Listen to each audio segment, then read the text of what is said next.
The following content is provided under a Creative Commons license. Your support will help MIT OpenCourseware continue to offer high-quality educational resources for free. To make a donation or view additional materials from hundreds of MIT courses, visit MIT OpenCourseware at ocw.mit.edu.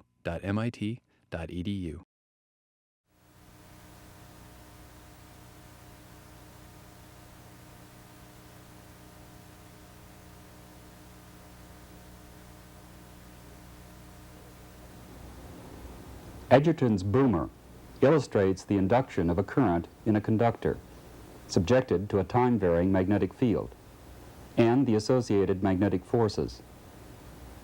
It illustrates the interplay between the laws of Faraday, Ampere, and Ohm that determines the distribution, duration, and magnitude of currents in conductors under magneto-quasi-static conditions. The time-varying magnetic field will be produced by a current through the windings of this coil. To produce this current, we'll first charge this capacitor to 4 kilovolts, and then discharge the capacitor through the coil by closing this switch. This is the coil. The winding wire circulates like so, and is connected to the capacitors in this cabinet by these leads.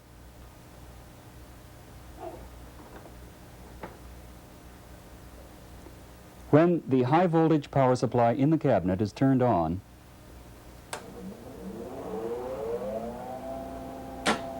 the capacitor is charged to 4 kilovolts. The switch then connects the capacitor to the coil. It's closed when this button is pushed.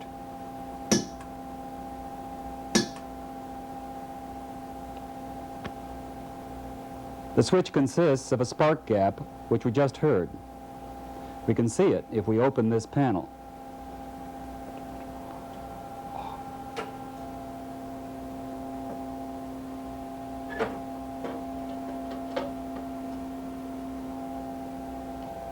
The switch is closed by a spark across this gap.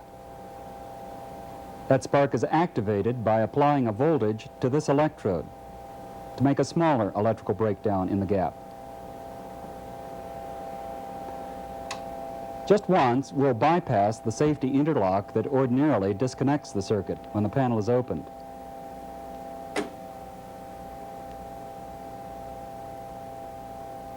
Then, when we push the button, we can not only hear the spark discharge that closes the switch, but see the associated flash as well.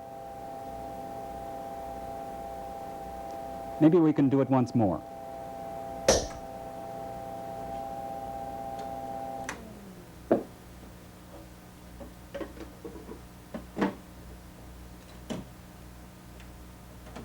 Given the initial capacitor voltage of 4 kilovolts and that the coil has 50 turns, we can use basic principles to estimate the winding current and hence the magnetic field intensity produced by the coil. First, we use Ampere's integral law to relate the current to the field. The line contour encloses the current in the coil.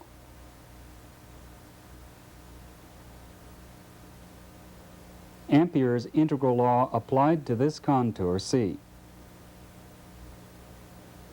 Given that the contour has a radius equal to the average radius of the coil winding, A, the contour integral is approximated by the circumference, 2 pi A, multiplied by the average magnetic field intensity. The current passing through the enclosed surface is the number of turns n sub 1 times the current. So we can solve for the average magnetic field intensity. To use this expression, we need to know the coil current I sub 1. If the resistive loss of the circuit is small, compared to the inductive and capacitive energy storage, this current is a damped oscillation. In that case, after a quarter of one oscillation, all of the energy initially stored in the capacitor essentially ends up stored in the inductor. The peak energy in the capacitor is 1/2 the capacitance C times the square of the initial voltage. The peak energy in the coil, a quarter of a cycle later, is 1/2 its inductance times the peak current squared. So the peak coil current is proportional to the initial capacitor voltage. To use this expression, we must estimate the coil inductance. Remember, Ampere's law was used to find this average magnetic field intensity. The average flux linked by all the turns of the coil is the number of turns times the average coil area, multiplied by this flux density. If we use our approximate field intensity to evaluate this flux, we see that it is proportional to I1. The coefficient is the desired coil inductance.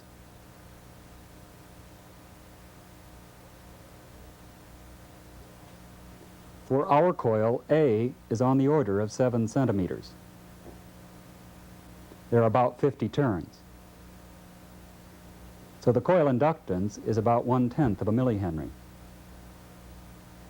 In turn, we can now approximate the peak coil current. The capacitance is 16 microfarads.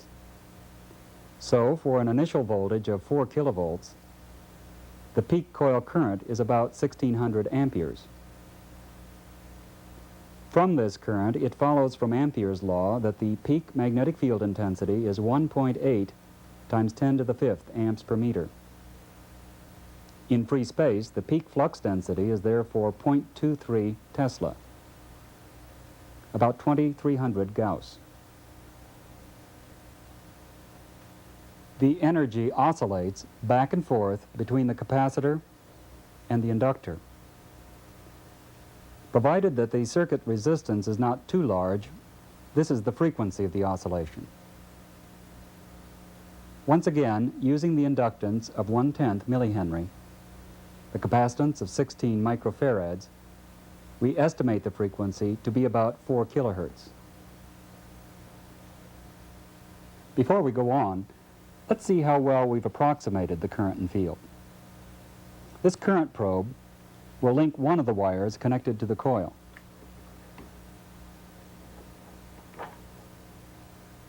We display the coil current on the lower scope trace.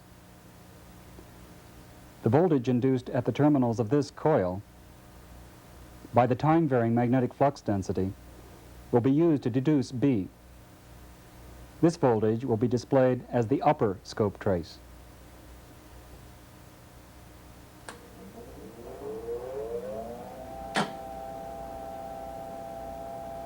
Here are the responses to the discharge of the capacitor.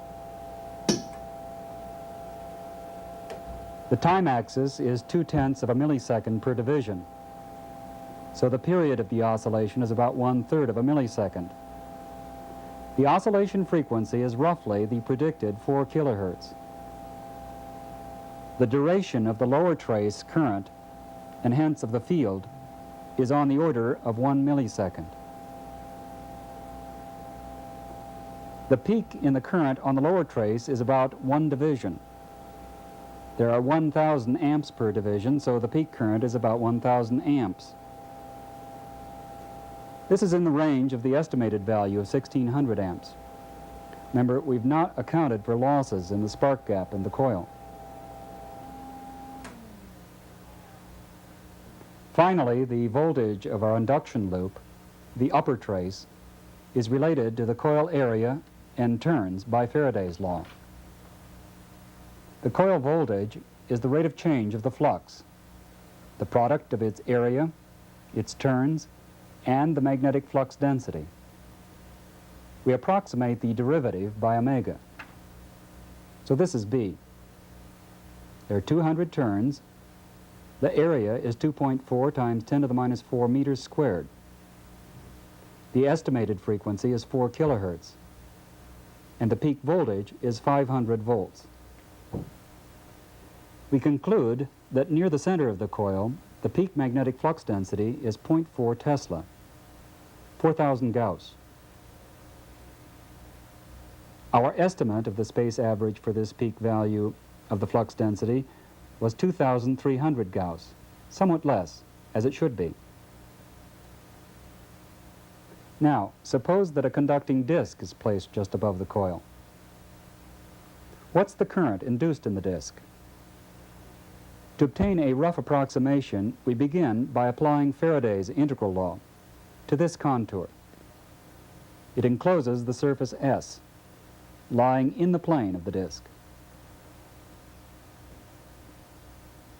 The line integral of the azimuthal electric field is the product of the average circumference and that electric field intensity.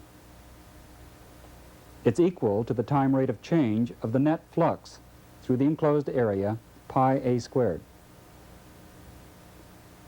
The current density circulating in the disk follows from this field and Ohm's law.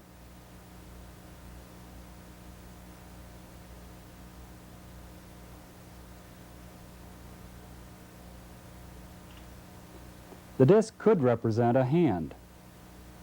In that case, the experiment can literally give a feel for the consequence of subjecting a conductor to a time-varying magnetic field. If the disk represents a hand, what current density would be felt? Here's our estimated current density. For flesh, the conductivity is on the order of 1 Siemens per meter.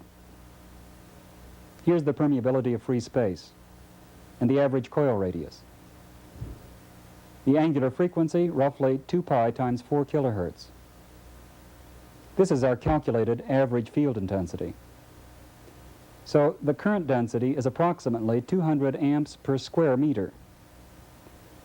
Because a square centimeter is typical of the cross-sectional area through a hand, we have a better feel for this number expressed as 20 milliamps per square centimeter. This is more than enough to give a good shock.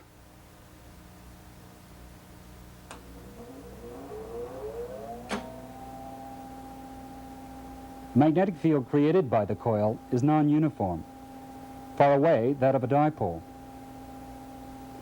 So we can discern what we're getting into by feeling the induced current in stages.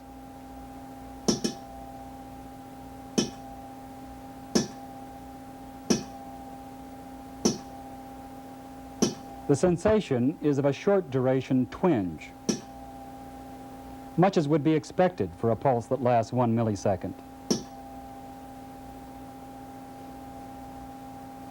I've been given to understand that Professor Zahn is not going to try it with his hand lower than this, so that you can see evidence of the field that you can't feel firsthand. Let's replace his hand by this wire loop. The wire is open at this point,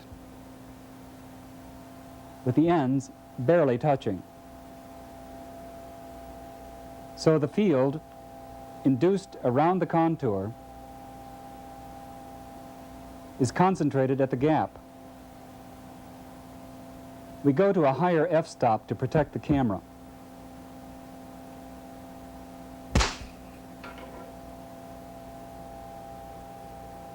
The integral of the electric field intensity is concentrated in a gap region that is initially relatively insulating.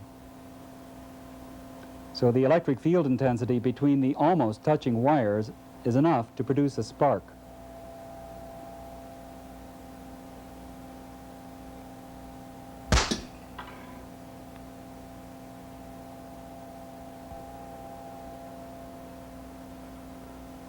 The conductivity of this aluminum disc is more than 10 million times larger than for human flesh, and there's no gap to limit the induced current. If we presume that the coil links the aluminum disc with the same magnetic flux as it does the hand, the laws of Faraday and Ohm would say that the current density should be more than 10 million times larger. The conductivity of the disc is 3.5 times 10 to the 7th Siemens per meter, rather than about 1, as it was for the hand. However, the current induced in the disc is so large that it produces a field of its own. that limits the flux actually linked by the disk. The current induced in the disk is so large that it produces a field of its own that limits the flux actually linked by the disk. This induced magnetic field tends to buck out the field from the coil. To see this, let's again use Ampere's integral law to estimate the magnetic field intensity. This time, it's the field associated with the current that is induced in the disk. The result is the same as it was for the coil, except that now that current is in the disk. This current is roughly the current density times the average cross-sectional area of the disk. The average radius A times the disk thickness delta. Provided this induced field is not too large compared to that from the coil, we've already approximated this current density. So we can now evaluate the ratio of the field associated with the disk current to that imposed by the coil current. With the time rate of change taken as being roughly the angular frequency times the peak imposed field intensity, this ratio is within 4 pi of the product of the angular frequency and the magnetic diffusion time. This time is based on the geometric mean of the disk thickness and its average radius. If the frequency is high, or this magnetic diffusion time is long, the current induced in the disk is large enough to prevent much of the magnetic flux from the coil penetrating through its surface. In the limit where omega tau m is large, the disk acts as the secondary of an ideal transformer. If the coil current is like this, its induced field is upward. The current in the disk then responds so as to buck out this flux. So the disk current is in the opposite direction of the coil current.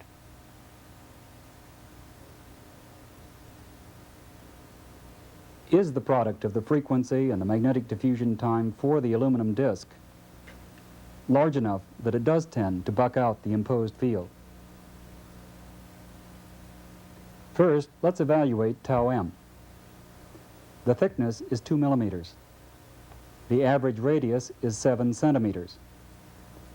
And the conductivity of aluminum is 3.5 times 10 to the 7th Siemens per meter. So tau m is 6 milliseconds. The ratio of H induced to H imposed, omega tau m over 4 pi, is about 12.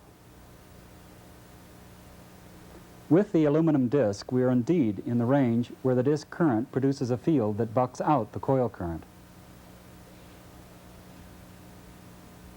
According to our approximate analysis, the net field should tend to be shielded out of the disk by its own current. The net field tends to be tangential to the disk.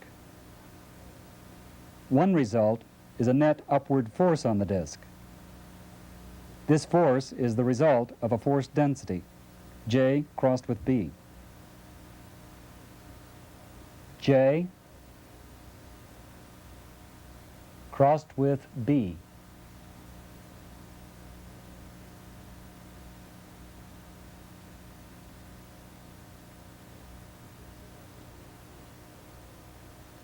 The force can be used to shape metals.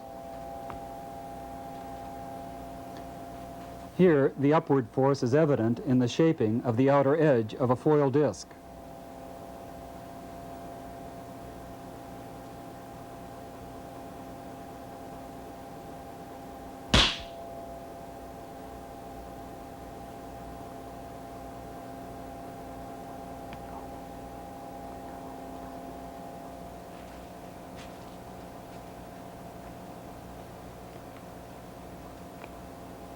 For this experiment, we used 3 times as much capacitance.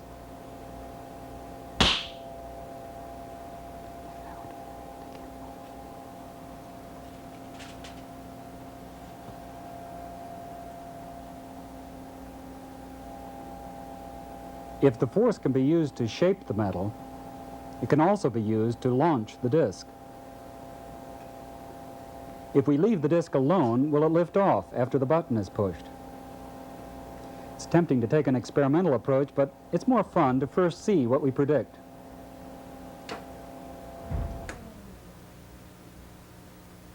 The net force on the disc is the force density, J cross B, integrated over the disc volume. Essentially, this is the surface current density in the disc times the magnetic flux density in the gap, multiplied by the disc area. The 1/2 accounts for the variation of B through the disc. Because omega tau m is large, the disc tends to act as a nearly perfect conductor. Current in the disc is then essentially equal to the field intensity in the gap. So this force is proportional to the force per unit area, 1/2 mu naught h squared, times the area of the disc. The additional 1/2 is because it is the time average of the square that is effective. To evaluate this force, we guess that the field intensity in the gap is perhaps 2 times that caused by the coil alone. Then the force peaks at about 625 newtons. The disc weighs about 80 grams, so that the force of gravity is a little less than 1 newton. The magnetic force is about 800 times greater than that due to gravity, so we expect liftoff. But the force only acts for about a millisecond. With what velocity will it leave the coil? With aerodynamic drag ignored, Newton's law states that this force is equal to the mass m of the disc times its acceleration, the rate of change of its velocity. Here, the force is represented by an impulse, having a duration t and a magnitude f sub 0, equal to that just calculated. Integration of this expression from just before the button is pushed, when the disc is at rest, to just after, shows that the initial velocity is this force impulse divided by the mass of the disc. For our numbers, this velocity is 8 meters per second, or about 18 miles per hour, a good velocity for a bicycle.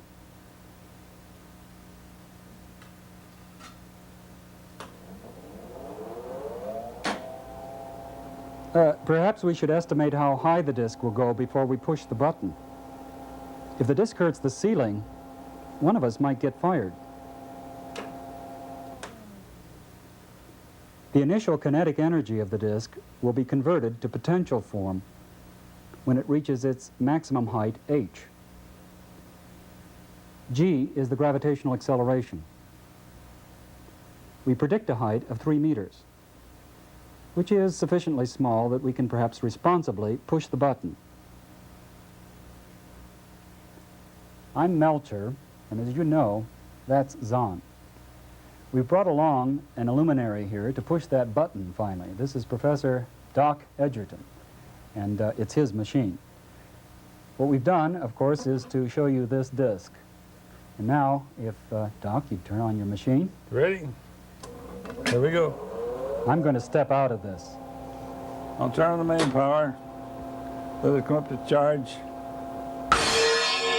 Whee! Want to do it again? Do you have a favorite one there? Well, everyone's a little different. Let's try this one. What do you say? Power. A little different ring to it. A little different ring. Now, as I understand it, this thing's got more capacitors in it. Maybe we get Zahn to put a little more in there? Yeah, you like to have it go a little Yeah, now, higher? Sure. one of the reasons I brought this man along is that, in fact, he mainly paid for this building. So you see, we don't care too much if we hurt that ceiling. It'd be nice to have an imprint up there, wouldn't it? Right. With you here, I can say that. Okay, let's see what happens this time. Well, you got 3 capacitors on instead of 1. It should go a little higher. 1, 2, 3, go. Whee! Missed me. Want to try our favorite? Yeah, disc? let's try that one. Hey, knocked a hole in the ceiling. And I can see you enjoy that, huh? All right, thank you very much, sir. Now, Yes, indeed. actually, you're getting the impression this is all just fun and games. If you look inside this box, you'll find a number on it, 1960. And circa sometime like that, this man was busy sounding the bottom of the ocean with this device. In fact, a few minutes ago, he showed me a book that's out. It's, what? Sonar Images by Harold E. Edgerton. And we were just picking out something in here that might give you an idea of the kind of serious business that a boomer like this or other sonar devices can carry out. Maybe, Doc, you could just try and explain this to us. It's a sonar. This is the surface of the ocean, and then the sound goes down and reflects off the bottom. This is the bottom of the ocean. And with these powerful sources where you get enough energy, it'll go through and gives you sub-bottoms that are down below that are tremendous interest to the geologists. They all want to know where these sub-bottoms are. And as I understand it, if we have a big enough disk, we make a low enough frequency energy that it does penetrate that substrate. Yep. So you gave me a little bigger disk here, huh? Yeah. Let me get it out for us. And I think you realize, Jim, this... Now there's a disk, huh? Yeah, this coil isn't as big as... No, he the coil would uses be as bigger big coils. as this, and we'd have maybe 10 times as many capacitors on it. So, Yes. what, we got a small one on there now? I was trying to get him to bring us over a disk that has pits in it from the cavitation. Unfortunately, he's thrown it out. Are we going to hit it with that maximum capacity? Yeah, All might right. as well. He's got them all in. All right, back off a little bit. I don't think it'll go very high, but I'll back off. it'll make a noise. I think it'll make a noise. That's the point. You ready? Go! That's worth trying again. Huh? Yeah. It jumps up about a ½ inch. Now, if you put enough energy, you can throw the thing clear over. Doc, thank you very much Thank for you. being here. Thank you. Still ringing. Hmm.